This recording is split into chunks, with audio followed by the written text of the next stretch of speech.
So I was a stay-at-home dad for the first probably 2 years of my oldest son's life. And Gina and I decided that I was going to start my own business, and she was working full-time as an occupational therapist. We made the decision that I would stay home with Harrison.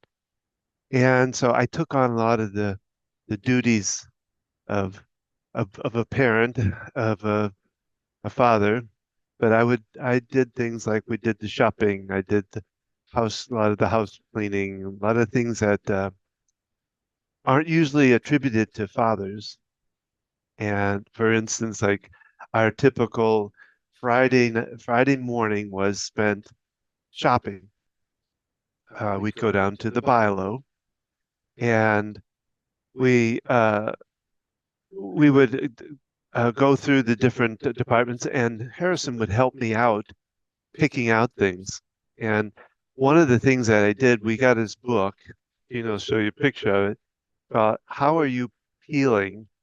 And what it did, the author of the book took different vegetables and fruits, and he made different kinds of faces with them that are dealing with feeling. And so I would take the book with us going shopping. And as we went through the produce department, we would open the book up and I would pick out different vegetables or fruits, and I would ask my son to help me find them. And now he was still sitting in the cart. He was really young, but we would slowly go past each of the produce area, and he would find it, get all excited over finding that, and I'd make a puppet out of some of the vegetables too. Um, and then to get him laughing, what I would do is we'd buy some of the produce, some of the different vegetables or whatever, and they have those little plastic bags you put the stuff in.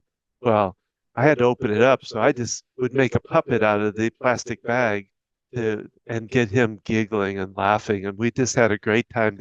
They got to know us at the Bilo because we went there every Friday. It was very, very much routine. And the produce manager knew us and would come over and talk to us. And I think even sometimes offered Harrison something like a piece of fruit or something to try out. Um, the lady at checkout was Gladys, and Harrison looked forward to seeing Gladys. If hopefully she was there just about every Friday, but if she wouldn't, he'd be really disappointed that he couldn't see Gladys. And she would talk to us, and she got to know us. It was a really kind of a fun adventure for us while at the same time, we were doing a household chore, really, of going shopping. Yeah. I love those pictures. Like I said, we would make puppets out of the vegetables too, and we'd do little scenes and stuff like that as we went through it.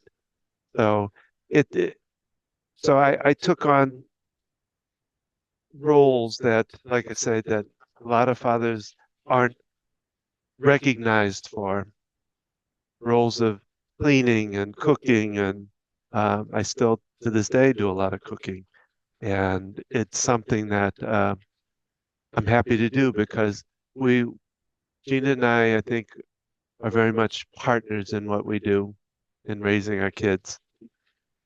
Um, but yeah, so how are you feeling about what you're doing as a parent, either as a father or a mother? You know, are you getting recognized for the things that you do? Hello, This is Don. and this is Gina with Focused Healthy Family. This is podcast number 128. Today we're talking about invisible labor. So I love the story, Don, you've told over the years of going grocery shopping with Harrison, and you made it was fun. You've always found ways to engage with our kids from the time they were babies that were things that dad could do. I breastfed my kids and I was very much into attachment parenting and using slings and being there as mom and being just supportive. And you found ways that you bonded with them, from changing their diaper. You've talked about that before, Yeah, that was making those always, special times. And so here, you were stepping up because you knew we had made this plan of you being a stay-at-home dad before I was even pregnant.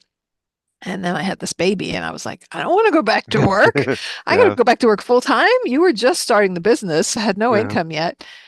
And so you did things like make my lunch and did the grocery shopping and house cleaning so that when I was home from work, I could spend time with him, and which is very much appreciated. And I Well, love that you took him to the grocery store with you, but it was also a fun little experience. well, and learning too, I think, in a way, because we learned colors, we learned the different types of vet. I mean, he was one because I remember you telling the story about going to the farmer's market, and the lady asked like, We were at a I farmer's think we talked market. about that before. Yeah, and it was a zucchini, and He could even spell it, I think. she said, "Do you know what color this is?" And he just I could tell he had that look on his face like, "It's green, lady. Why don't you know that?" And Yeah. So yeah, it was yeah, like I said, and we're talking about, the invisible labor and that we don't always get recognized for. And I was reading uh like about the definition of invisible labor, and they talk about two-thirds of women take on that role that isn't recognized, housework, cooking, any of that things that we do that are really a job, but they don't get really recognized the way they need to. That time I spent doing that, um, that was a job. Like, you remember we talked, I don't know if we talked about it on the podcast, but that first day that I was home and you went to work he after you, was he was 12 weeks old. I had a 12-week maternity leave. and you came home and I was sitting in a chair. I can still picture myself sitting in a chair and you walked in and I said, I haven't even gotten a shower today. It was exhausting, and it was a lot of work. And parents do that all the time without getting, we don't get paid for it and we don't get recognized for it. Just all the little and how much energy it takes to just take care of a 3-month-old baby and Yeah. changing him and feeding him. And he didn't like bottles. No, no, Um, and but also you took the time to make things fun, going to the grocery store. You took that extra time and used it as a bonding experience with him, in addition to getting the shopping done. And we made that choice when we chose to juggle our schedules so that one of us was home with our kids for the most part. We chose to live on less income. We chose to not go move into a bigger house. We lived in a 1,200 square foot house, and we chose those things so that we'd have more time with our kids. And you can still, no matter how busy your life is, finding times because different ways to bond too. did you really spend, if you would just gone to the grocery store without, I mean, you had to take the kid with you no matter what, right? Yeah, yeah. So if you have to take your kid to the grocery store no matter what, you know, is it really taking extra time to make it a fun experience? Because what happens if it's just you rushing, you Hmm. being in a hurry, got to get this done, and then they're getting into things and you wind up spending more time and Oh yeah, energy.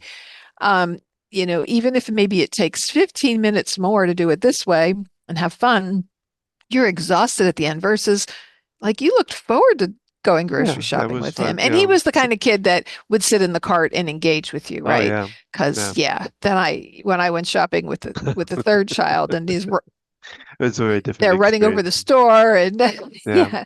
So kids are all different. And yet, he was pretty small when you started doing this. Oh yeah. No, he was Um, still, like I said, being breastfed, and I tried to give him the bottle. Well, and the nice part about it, you worked close at that couple time, miles away, so yeah. we were able to run down sometimes and do have take him there to feed him and things like that, which was that was not it was we really, I think, worked it really well, Mhm. for what we did. Um, I was thinking of, as you're talking about, when I used to do the Cheerios because I was concerned about his protein. So I used to stuff the I take scrambled eggs and stuff them in Cheerios, and he would circle. He would our kitchen and our family room, and then the TV was like straight across, and he'd sit there and watch, I don't know, Teletubbies or one of them, and he'd circle over, grab a Cheerio, stuff in his mouth, go back over and watch for a little bit. That's how I used to have to feed him. He wasn't a big sit down eating a No, lot of food, or he no. was particular about what he did eat. And so that was one way to get protein in. That was totally your idea. Yeah. There's a Talk lot of about invisible labor. That was the labor of love there, but taking stuffing each one and not, and he didn't really recognize it as though, because I don't think he liked really eggs that much, just sitting down eating them. But anyway, that was just a little right. story. So we came on here to talk about invisible labor and, talking about ways that you can incorporate fun in these routines, in these activities that someone's got to do. Someone's got to go buy groceries. Someone's got to go buy food. Someone's got to prepare the food. Someone's got to do the other errands that need to be done. Now there's a lot of ordering, a lot of online shopping and things, but there are still other outings that, we Well, we and I we need think to do at times. it doesn't hurt to get out of the house. You can use those online deliveries and things like that, but getting out just because, well, one, and you know this too, is it's very you don't have adult talk, It's isolating being it's home all isolated. day with That's the the word I was child. looking for. Yeah. And so it's important to get out and not count on everything being, we have such a world now of everything being delivered to us, and it takes away from the getting out of the house and Well, and that things were isolation. Harrison was born in 1997.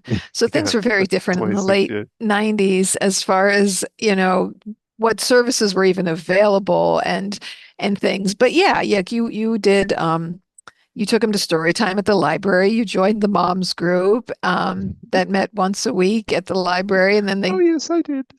they did other things. And, because taking care of a young child, yeah, you don't have the opportunities. And when you do an activity with other parents, you're so busy taking care of this child. Their needs are so great that you don't get a whole lot of interaction time with other people. And how do our kids learn about things like going to the grocery store and interacting with other people? That's like the beauty of us homeschooling is they were there. They were there when the service people came to the house.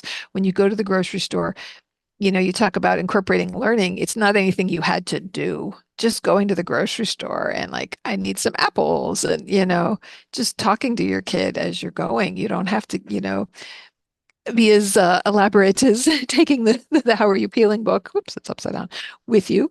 And the book is by Saxton Freeman and Joost Elfers. And I apologize because I probably messed up their names, but we can share that.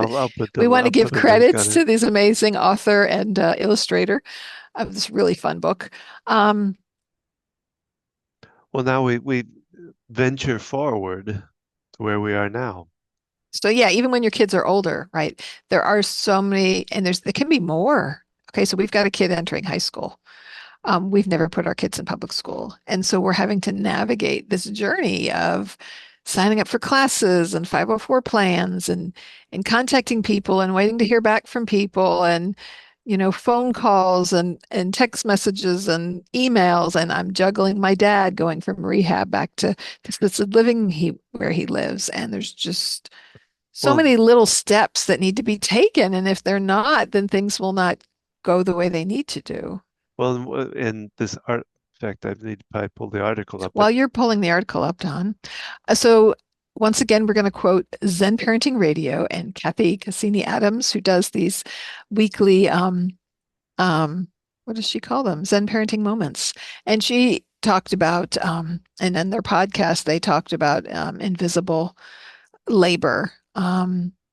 And she defines it as, if the school calls, who typically takes care of that phone call, who plans and shops for meals, keeps track of the kids' schedules and doctor's appointments, the cleaning and maintenance of the house, providing the emotional care, is noticing when kids are overwhelmed, caring for elderly parents, maintaining an attitude around the house. So, thinking about these different, what they call invisible, as in, this is labor. This takes time. It takes energy. Sometimes it takes physical, um, and or cognitive abilities, and it's just gets lumped into, oh, you just take, you're in charge of the kids or the house, and there's, um, like you can see house being cleaned, food being cooked, but managing schedules and those other kinds of things are, even more invisible in that. Little crises that come up, uh, like the a couple months ago when the water heater spurt, and and you had to deal with it because then we turned the water off, and then you had to figure out what to, So yeah, there's a lot. Well, and they talk about it. Like I said, this article I found, it's from Optimum, is the name of the Optum optum.com.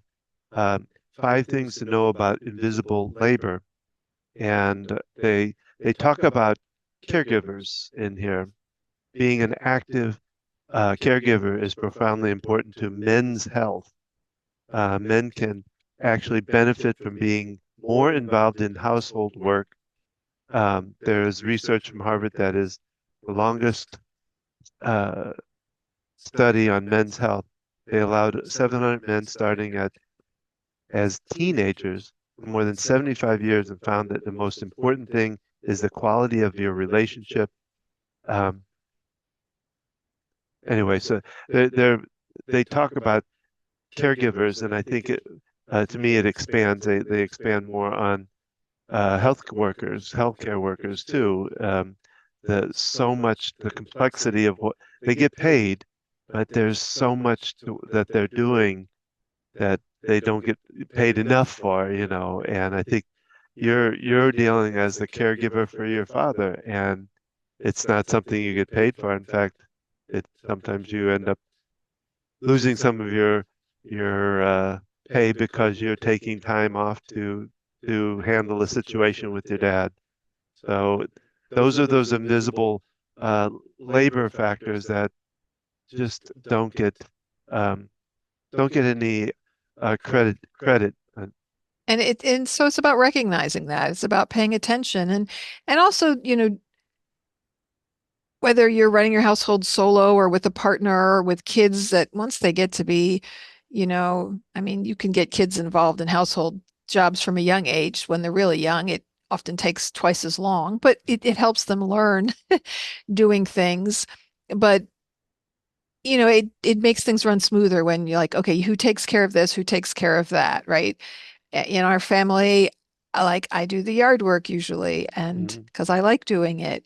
And Don's been doing the meal preparation and the shopping because um, I like to spend money and I don't have a lot of opportunities. And I go to the grocery store and I get all excited and I spend a lot of A money little too excited on sometimes. groceries. And also, I've been the one working, driving into Charlotte to have to work and taking more time doing that. And for a while, my income has been the primary source of our income and just the time it takes me to do that. And we've divided different things. Before, when you had to keep a checkbook and manage that, I was the one who did that. I like doing those kinds of things. And so dividing up these responsibilities can be helpful. And we need to stop and think about the things that we don't realize that maybe someone is doing. And then typically, very commonly, some of these things fall on women, and men don't realize the amount that goes into it. I remember talking to you years later about that story about when I came home from work after my maternity leave, about, and when the kids were older and I was home with them and you went off, like you couldn't remember really the feeling of what that was like because you were no longer in it. And I'm like, even though you were a stay-at-home dad, you got back into a different routine, and Yeah. it's hard to really remember what that felt like in that moment, to experience that. I just wanted to touch on, go ahead. Well, you were, and for you, it was tougher too because I only had one child. You felt a little disadvantaged in a way, And the fact that you had two kids to take care of it So wasn't fair, I remember because you, I wanted to be a stay-at-home mom. I wanted to be home more with my kids. And so after our second child was born, you were working a part-time job or something, and yeah, you went off to work, and I I was was working in like, Circuit City. wait a minute, I've got two kids. I've got a brand new baby, and I have a 4-year-old, and this is Yeah. different. And this is a lot more juggling when you're taking care of Well, one person. It's you and that one person. It adds to a whole different experience. yeah. Not, and I did enjoy having that time. I did go back to work. I was able to work a lot less hours with her. I was working in home health care, and I went back just like a couple hours a week here and there for a while.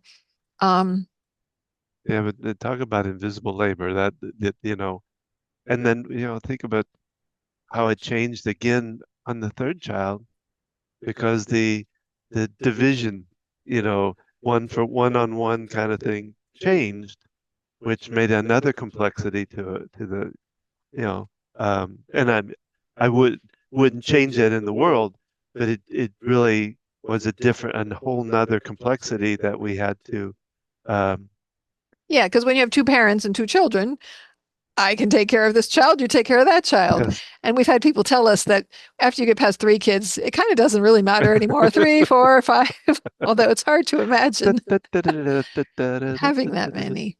So, talking about kind of an invisible labor, things that go unnoticed, unseen. And Kathy goes on to explain in her Zen parenting moment about cognitive, emotional, and invisible labor. So, she kind of differentiates, cognitive labor she describes as that mental effort that's required to manage and plan and juggle the schedules and keep track of all the different things, right? I am in the middle of this to the nth degree right now. School's starting in a couple days. I still don't have, a schedule, a 504 plan, all these things that need to happen, people I need to contact about it. I've left messages for people dealing with my dad who's at short-term rehab and needs to go back to assisted living. And I've got notebooks and I'm writing things down and just planning all this. And I'm starting a new job and working my old job, and then the grass needs mowed. And heaven forbid we leave clippings on, on the sidewalk. The Oh yeah. HOA doesn't like that.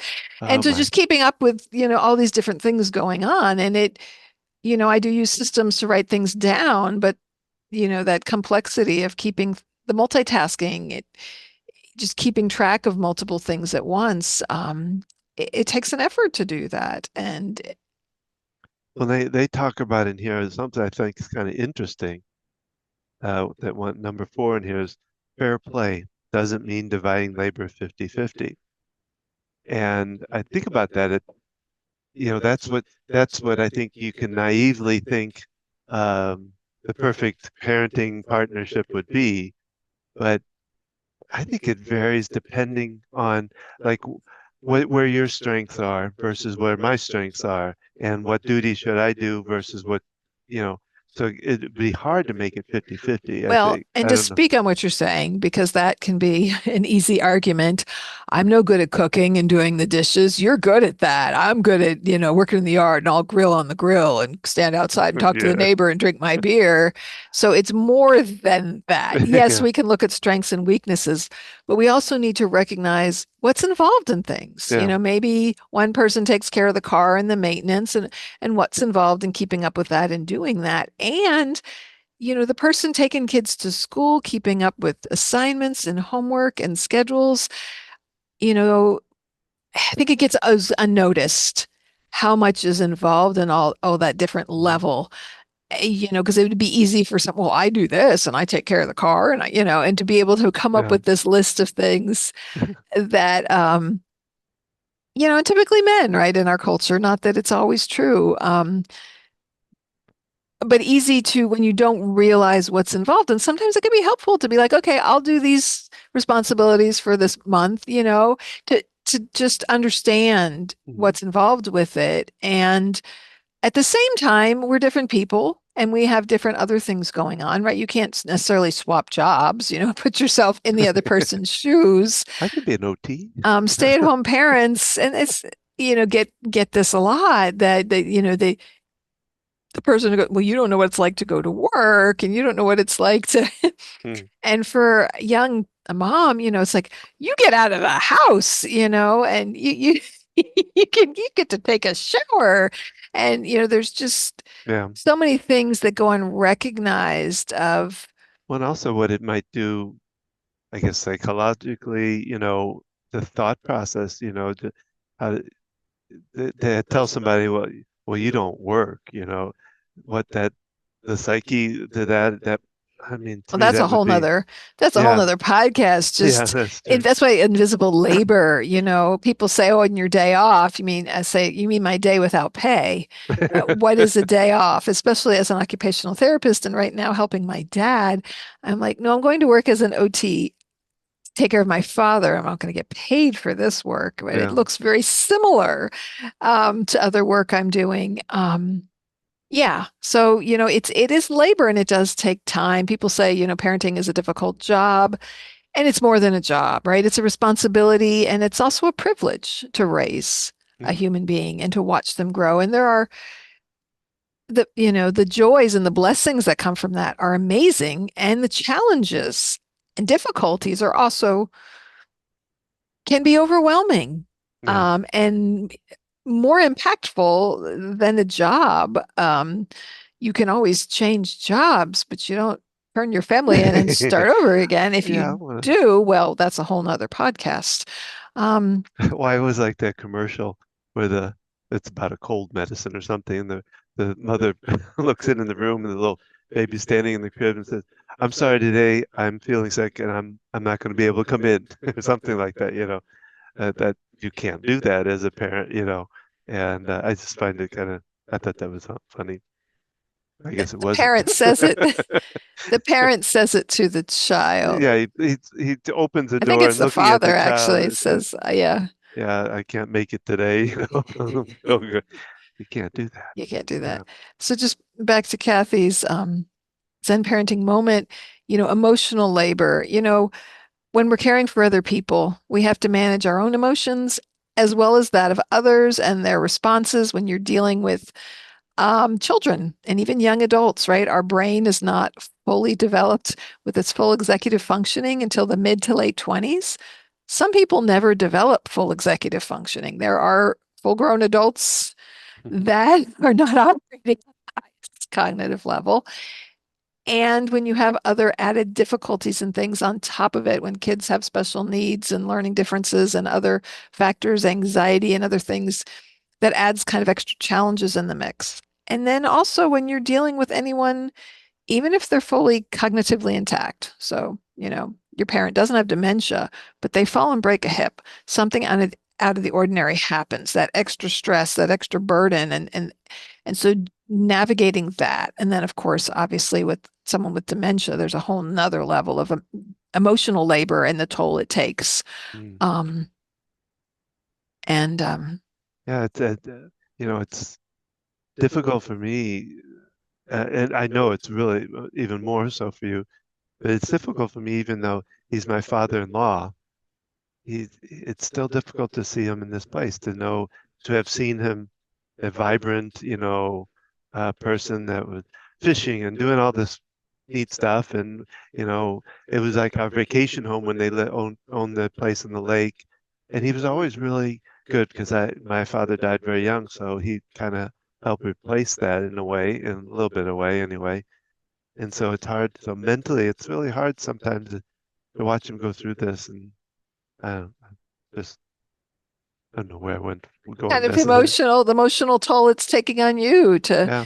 as you're helping support and caregiving for my dad. Yeah, that in itself is a whole nother element talking, about emotional labor. I know I always used to tell you when I would go to work, like you'd go to work and you'd come home and then we were done or whatever. Yeah. And I'm like, my job is emotionally, physically, and mentally exhausting. Yeah. As an occupational therapist, I have to assess and evaluate someone and set goals for them and determine what they need. It takes my brain like a lot to think through those things.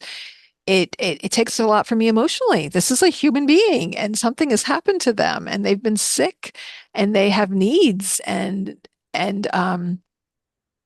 And physically, a lot of times it involves me doing physical labor, whether it's helping move them from the bed to a wheelchair or into the bathroom, standing and helping them keep their balance while also helping them get pants up and down, and not just doing these things for them, but as a therapist, my job is to help facilitate their ability to do these things, giving them the opportunity to let go and see if they are able to, do they have balance good enough to reach and get their pants up. So there's the cognitive component going on of whenever we're doing things. I'm not just taking them to the bathroom. I'm looking at their balance, I'm looking at their coordination and all these things.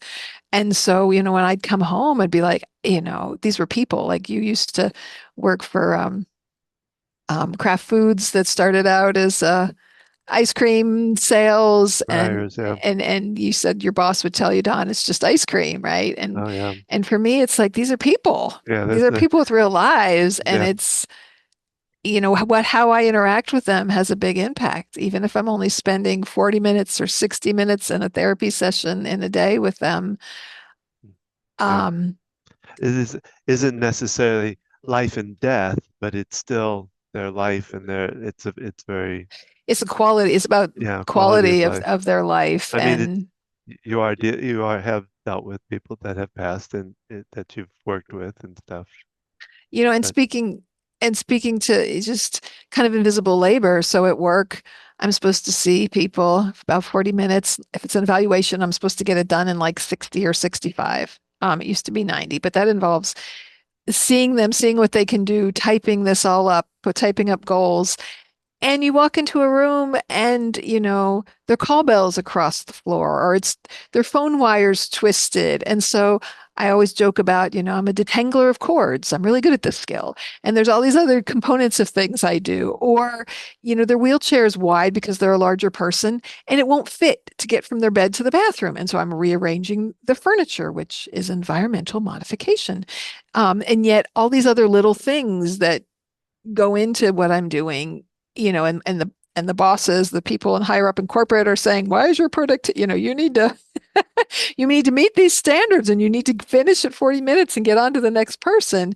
And yet there can be so many other components of things that go into play. It's like, as a therapist, if they want water or things like that, right? That's not typically my job to go do that, but I often do those things because the time it takes to find somebody else to do that. And yet, if you do that for a patient all the time, then they assume that you're going to do all these other little yeah, things, and they don't realize that, you know, a full-time therapist might have 12 to 15 people that they've got to see in an 8-hour day and write up all their notes and do their documentation. And yeah, and so there's so much that goes behind the scenes, not only as a healthcare professional working in healthcare, but as a caregiver, as someone, responsible for running a household, wherever you're at, managing family life, even if your kids are all out of the house, just arranging holidays and getting together and different things, that in itself, as getting together with family, with my extended family, when the kids were all little, we would get together in the summer and at Christmas. And I homeschooled the kids, so we didn't have that kind of worry. But when the kids were little, my brother could just take them out of school a couple days extra early to make the drive from Pennsylvania to South Carolina. And as they've gotten older, and then they go to college on the other side of the country, and just navigating that. So there's usually a person in the family oh yeah. who kind of makes sure everyone still gets together and who oversees coordination of those activities. One when my dad was the coordinator, and when he passed, it kind of fell apart because he didn't have my mom wasn't like that. Yeah, so it Oh, as just far as your family gatherings, yeah. Well, we used plus you had them have their kids and it got very complicated and like I said, your brothers, because you uh, you were 17 when your dad passed, and yeah, so most of your brothers and sisters were out of the yeah. house, some So it with was really children of their own that one already. was devastating to me because I was used to they would Sundays they'd be over at the house. They all lived within the town, and then like I say when Dad passed, Things unfortunately it was a little bit because I think they didn't find as much. Um, excitement in seeing my mom, I guess. Well, it But it was changed. just It changed the yeah, it changed the dynamic. It dynamic big time. changed it, and yeah, and so yeah, when that just any shift in those kinds of things, it affects it, Yeah. and um, So they bring an interesting point in this article that was about the person who made more money was kind of thought of as to not have to do as much housework. And I've always, you know, been thought about that. Yeah, I didn't come from that kind of household, but of course, I mean, we didn't, my, we were never we were probably like lower middle class family, but my father was very much a partner with my mother. They, yet he worked like three jobs, so he worked three he jobs, but wasn't there a lot at the yeah, well, house. yeah, yeah. But when he was, it wasn't like he wouldn't do stuff. It wasn't like, I worked really hard. I'm not gonna, I don't have to get up and do dishes or whatever. He would be right there doing the stuff. So, I think that's something that I think couples deal with a lot is, one feels not superior, but one feels that, they don't have to do it because I'm bringing home the bacon. And that, that never felt right to me. Never, whenever I'd see it in a couple or in a family. Well, and things can evolve and change, and it's the kind of thing that you need to have conversations about, and also stop and think like, what message are you sending to your kids? And kids pick up on things not only from parents but society. I remember, I think it was when Harrison was little, and somehow we were, playing with little people or talking about jobs. I want to say he said something like, "Well, girls can't be doctors." And here I am, the working parent, you're the stay-at-home dad, and Yeah. my kid is, I'm like, what? And I was like outraged. And just these messages that can come across that we don't even realize that, it's like I have therapists in the therapy world. The majority of therapists are female, and our speech therapist is a guy, and people assume he's the boss. They assume he's a doctor, all kinds of things.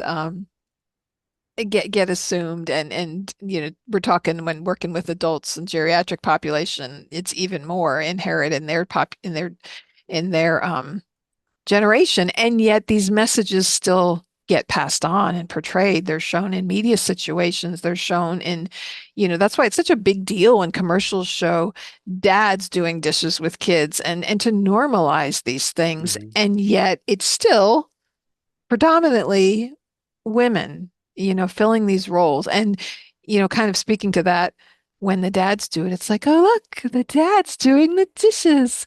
Yay, you're a great dad. How many people say that to a woman? Yeah. You're such a great mother.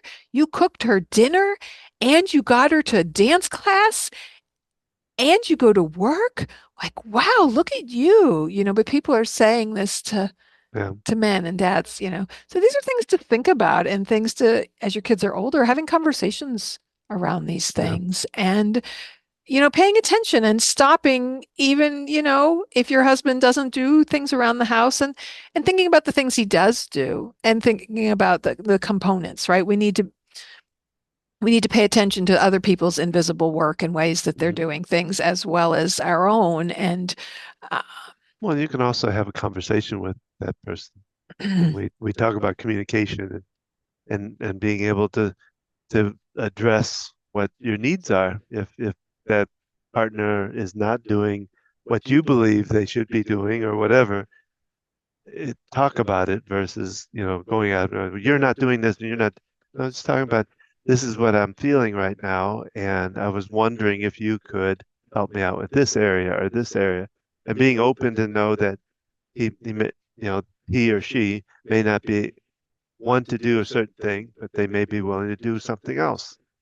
So and it being doesn't able have to, to be forever. yeah, Um, so it's kind of negotiating, I guess, in a little bit of a ways. right. Good conversation starter. So, this has been a great conversation. Hope you've enjoyed our podcast today. We'd love for you to share this with other people, like this podcast, and know that you can listen to it anywhere you hear podcasts, and you can watch it on YouTube. And be sure to follow us, like us, share the information with other people, check out our other videos or other podcasts that we do, covering a whole variety of topics from parenting our children, our parents, and ourselves, with us focusing more recently on juggling family life, caring for aging loved ones, but also covering other topics of parenting, all aspects of parenting. And check out, previous podcasts. We covered foster parenting topics and have interviewed some really awesome people in some different areas. So be sure to check that out. If you have other questions about what we do, be sure to go to our Facebook page and learn more about the things we do with Focused Healthy Family. Don does tapping if you're watching us, EFT tapping, and you can learn more about his practice and what he does. And When is the online next groups. online group tapping? Oh, He's going to look that up while I keep talking. I do an Ask the OT. Don and I do it together, but about twice a month or more. We're going live online for about a half an hour. It happens on YouTube, and you can come in through Zoom. You can send in questions or join us. The next Ask the OT is Wednesday, August 14th at noon Eastern Time, and we'll be doing another one on Monday, August 19th at 7 p.m. Eastern Time. Again, reach out to us with questions or come in via YouTube for those events to just your questions about caring for aging loved ones, juggling different responsibilities. And I'd love to be there and support you and have conversations, and know that if you need more help, if you want more answers, that's what our consulting work is all about, is supporting you. I am all this work I've been doing with my dad and my mom and navigating these avenues. I'm working on a pamphlet right now, navigating hospital to rehab to home. And there's just so many little bits of information that I can share with people. And when I can learn about you and your own situation and your loved one, I can help you more directly and more specifically. Um, so go to Focused Healthy Family, follow us on Instagram, on YouTube. and these are free group sessions online. The next one's August 16th at 12 noon. I have one August 21st at 7:30 and August 24th at 9 a.m. And again, you can find this by going to the focusedhealthyfamily.com And website. you join those on YouTube, Don? They're not. I'm not putting them out. These are group tappings. They're private. They're done through Zoom, but yeah, Zoom. they're They're not. private. They won't I be don't aired. broadcast them. So you join in, you find out the information by going to our website, by contacting us to learn more about these things. And remember, how you speak to your children and your loved ones today shapes their future and yours.